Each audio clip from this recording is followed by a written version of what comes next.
দীর্ঘ নির্বাসনের পর অবিস্মরণীয় প্রত্যাবর্তনের মধ্য দিয়ে তারেক রহমান বাংলাদেশে ফেরার পর প্রথমবারের মতো 4 দিনের সফরে রাজধানীর বাইরে যাচ্ছেন।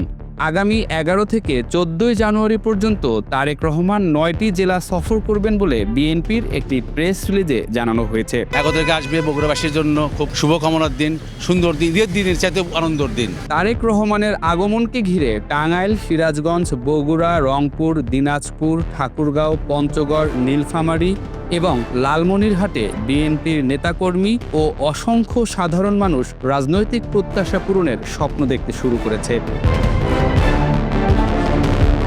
তার এই সংক্ষিপ্ত সফরে বিশেষ প্রাধান্য পাচ্ছে মাওলানা আব্দুল হামিদ খান ভাসানী, জুলাই গণ অভ্যুত্থানের শহীদ আবু সাঈদ সহ অন্যান্য শহীদদের কবর জিয়ারত।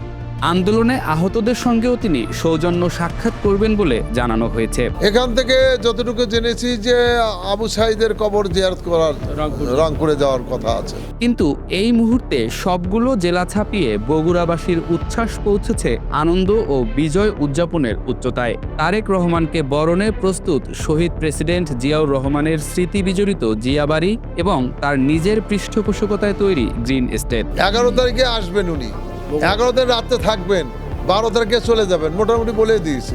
এখন থাকাটা সেটা আমরা যদি সার্কেটাল না পাই তাহলে বিকল্প একটা ব্যবস্থা হবে।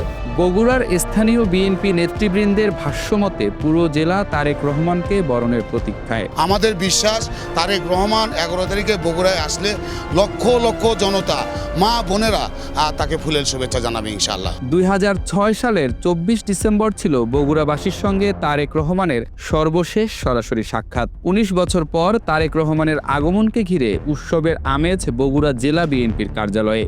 যেন দীর্ঘদিনের রাজনৈতিক প্রতীক্ষার সাক্ষী হতে প্রস্তুত পুরো বগুড়া। জনাব তারেক রহমান বাংলাদেশের মানুষের হৃদয়ের স্পন্দন। এটা আপনারা জানেন যে আমাদের প্রিয় নেতা যখন বাংলাদেশের মাটিকে স্পর্শ করলেন, উনি কিন্তু পায়ের জুতা খুলেছেন, খুলে এই পবিত্র ভূমিকে উনি স্পর্শ করেছেন। এটা থেকে বোঝা যায় যে বাংলাদেশের প্রতি ওনাদের যে আবেগ, যে অনুভূতি, যে বাংলাদেশকে যে ভাবনা, এটার কিন্তু বহিঃপ্রকাশ ওইটাতে উনি কিন্তু এটা করেছেন। আর আমাদের বগুড়াতে যে ওনার আগমন ঘটছে দীর্ঘ 17 বছর পরে, জিয়াউর রহমান বগুড়ার সন্তান, তারেক রহমান বগুড়ার সন্তান, এটা বলার অপেক্ষা রাখে না যে বগুড়ার মানুষ যে কিভাবে প্রস্তুতি নিচ্ছে। আপনারা দেখবেন যে তাদের যে গাছের অবশিষ্ট ডাল সেটাকে তারা কেটে ফেলছে, পরিষ্কার করছে, রাস্তাঘাট পরিষ্কার করছে, সংস্কার করছে, তারা বাড়িঘর রং করছে। এবং আমাদের বগুড়াতে যে আমরা আরো সাজসজ্জা, আরো অন্যরকম একটা পরিবেশ আমরা তৈরি করতে পারতাম যদি আমাদের মা আমাদের মাঝে বেঁচে থাকতেন। তা আমরা শোকের মধ্যে আছি, পাশাপাশি আনন্দের মধ্যে আছি। আপনারা দেখছেন যে ওনার আগমন উপলক্ষে বগুড়া জেলা বিএনপির জরুরি মিটিং চলছে, আমরা প্রস্তুতি গ্রহণ করছি। ওনার জন্য অফিস তৈরি হচ্ছে, সেটা সংস্কারের কাজ চলছে। তারেক রহমানের সফরকে বগুড়াবাসী শুধু একটি রাজনৈতিক কর্মসূচি হিসেবে দেখছে না, এই সফর হয়ে উঠেছে জেলাবাসীর আবেগ ও ইতিহাসের পুনর্মিলনী। এমনটা জানিয়েছেন বিএনপির নেতাকর্মীরা। আমরা আমাদের এই শোককে শক্তিতে পরিণত করতে আমাদের দলের ভারপ্রাপ্ত চেয়ারম্যান, আমাদের শহীদ রাষ্ট্রপতি জিয়াউর রহমানের যোগ্য উত্তরসারী জনাব তারেক রহমান, উনি তার পিতৃভূমি বগুড়াতে পদার্পণ ঘটাবেন।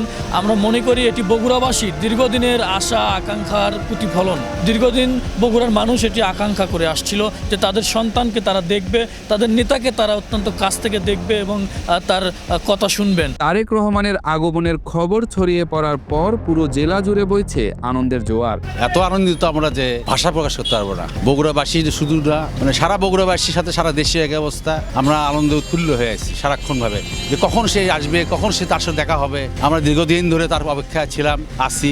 ইনশাআল্লাহ আগামী দিন আসবে, 11 তারিখে আসবে বগুড়াবাসীর জন্য খুব শুভকামনার দিন, সুন্দর দিন, ঈদের দিনের চাইতে আনন্দের দিন। আমাদের বগুড়ার সন্তান জনাব তারেক রহমান দীর্ঘদিন পর আমাদের মাঝে ফিরে আসছেন। আমরা আনন্দে উদ্দোলিত। আশা করছি বিগত দিনে আমরা যে উন্নয়ন বঞ্চিত হয়েছি, বগুড়ার মানুষ আমরা যে কল্যাণ থেকে বঞ্চিত হয়েছি, তারেক রহমানের আগমনের মধ্য দিয়ে এবং আগামী নির্বাচনে বিজয় লাভের মধ্য দিয়ে বগুড়া যে বঞ্চিত হয়েছে, বগুড়ার মানুষ যে বঞ্চিত হয়েছে, সে বঞ্চনার অবসান ঘটবে এ প্রত্যাশাই করছি। 11 জানুয়ারি শহীদ প্রেসিডেন্ট জিয়াউর রহমান ও বেগম খালেদা জিয়ার আদর্শের প্রতিচ্ছবি দেখার আশায় দিন গুনছে বগুড়াবাসী।